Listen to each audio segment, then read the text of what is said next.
안녕하세요. 레이몽 아롱은 지식인의 아편이라는 저서에서 정직하고 머리 좋은 사람은 절대로 좌파가 될 수 없다. 정직한 좌파는 머리가 나쁘고 머리가 좋은 좌파는 정직하지 않다. 모순투성이인 사회주의 본질을 모른다면 머리가 나쁜 것이고 알고도 추종한다면 거짓말쟁이다라고 했는데요. 오늘도 참 어처구니가 없는 좌파 특종 뉴스 3종입니다. 오늘 방송은 매우 중요하니 토시 한 아빠 때리지 마시고 끝까지 봐주세요. 너무 무섭고 어이가 없어서 그저 헛웃음 밖에 안 나오실 겁니다. 표제의 포토만 평해도 어처구니가 빠진 영광의 주역 3명에게 맷돌 모자를 씌웠는데요. 제목은 1. 군대여 일어나라. 2. 애국오파 60% 죽이기. 3컷만 교수 실화냐. 순으로 방송합니다. 먼저 더불어민주당의 김태년 대표가 추미애를 감싼다고 했던 발언이 일파만파 여론의 문매를 맞고 있는데요. 김태년은 군대의 휴가 연장은 카톡으로도 가능하여 문제가 없는데 부풀려졌다고 했죠? 참나 어이가 없네요. 그러면 지금 휴가 나온 장병들도 카톡으로 휴가 연장 신청하면 되나요?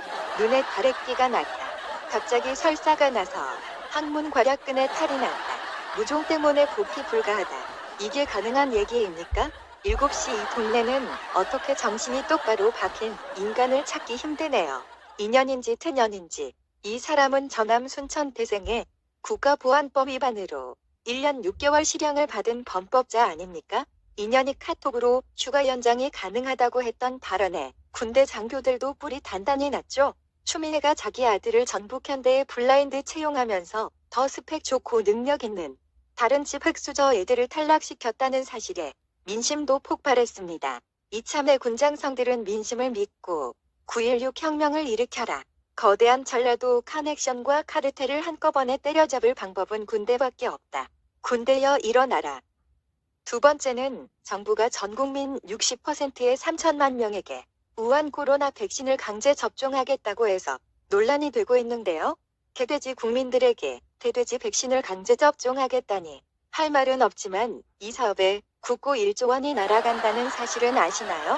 3천만 곱하기 4만 원이 1조 2천억입니다. 얼마 전 중국의 실세 양재츠가 부산을 방문했고 서훈 국가안보실장을 만났는데 서훈은 국정원장까지 지낸 인물에 김정일을 가장 많이 만났고 북한 체제를 찬양하는 완전 빨갱이 간첩이 아닙니까?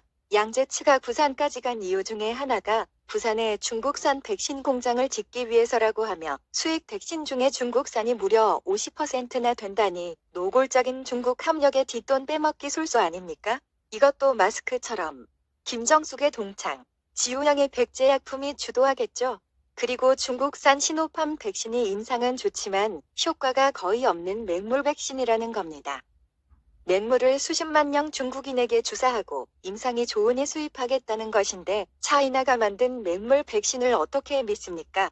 백신이 효능을 제대로 발휘하려면 중화항체가 코로나 회복 환자 대비 4배는 생성되어야 한다고 하는데 시노팜 백신은 4배는커녕 30%도 생성이 안 된답니다. 그 이유가 중국산 백신들은 만들기 손쉬운 감기 아데노바이러스를 개조해 만든 것이라 한국 인구의 대부분이 감기에 면역성이 있어서 제대로 면역 반응이 일어나지 않기 때문이랍니다. 한마디로 짝퉁 백신이라는 것이죠. 현재 백신 후보군 중에 4개의 중화항체 생성률을 보이는 백신은 독일산 바이오엔텍과 미국산 모더나, 미국산 노보백스 이 3가지뿐이랍니다. 영국산 옥스포드 백신은 중화항체 생성률이 1대밖에 안 돼요. 고령층 백신으로는 부적절하다고 하는데 복지부가 근시일 내에 수입 가능한 백신은 바이오엔테크와 모더나 백신뿐이고 노보백스가 나오면 그때 추가 확보해야 한다고 합니다. 중국산 물 백신은 감염 시 중증으로 발전하는 것은 막아도 감염 자체는 막지는 못한다고 하는데 정부가 이런 짓을 왜 서두르고 있을까요? 여러분은 우리나라 안동시에 좌파가 점령한 후산하의 안동 백신 공장이 있다는 사실을 아시나요? 문재인의 국책사업으로 공산당식 인민통제형 스마트시티가 시흥과 세종, 대구에 건설되고 있는데 안동과 부산의 백신 공장을 연결하면 산업화 세력 죽이기 벨트라인이 드러나는 것 같죠? 문재인의 중공봉이 시진핑의 한반도 공산화 전략 1대1로의 길을 열어주고 있는 것입니다. 박정희가 건설한 경부고속도로를 통하여 부산항을 기점으로 세계로 나아가려는 중국 공산당 인민해방군의 술책이 아니겠습니까? 혹시 저 백신 속에 주민 통제용 생체 대리칩이나 인구조절용 정자 죽이기 약물이 들어있다면 어쩔 겁니까? 부산 갈매기들, 이래도 가만히 있을 거냐? 하루 빨리 들고 일어나라. 일어나라.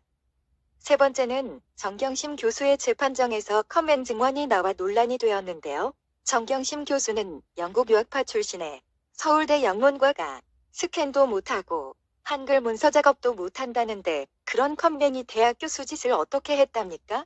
컴맹이 논문은 어떻게 써왔으며 요즘 시대에 교수가 학생들에게 컴퓨터를 가르쳐도 모자랄 판에 본인이 컴퓨터를 다루지 못한다면 이게 정상으로 보입니까? 표창장 위조, 컴퓨터 조작 등의 모든 증거가 드러나니까 결국엔 조국한테 바톤을 넘기는 것인가요? 조국은 정경심에게 모든 것을 뒤집어 씌우고 자신은 빠져나가려고 했는데 정경심은 혼자 죽기 싫다. 이거네요. 그래서 조국이가 정경심 달래기 면회를 자주 갔었나요? 게다가 정경심은 초등학교부터 고등학교 과정에 이력이 전혀 없는데 산호맨 국가전복 세력이었던 조국과 결혼했다? 이것도 난파 간첩 세력들의 위장 결혼이라는 생각이 들지 않나요? 똑똑한 좌파는 미선투성이의 거짓말쟁이다. 이제 모든 것이 만천하에 드러났으니 국민들이여 들고 일어나자. 들고 일어나자. 뒤집지 않으면 다 죽는다. 일어나라. 일어나라.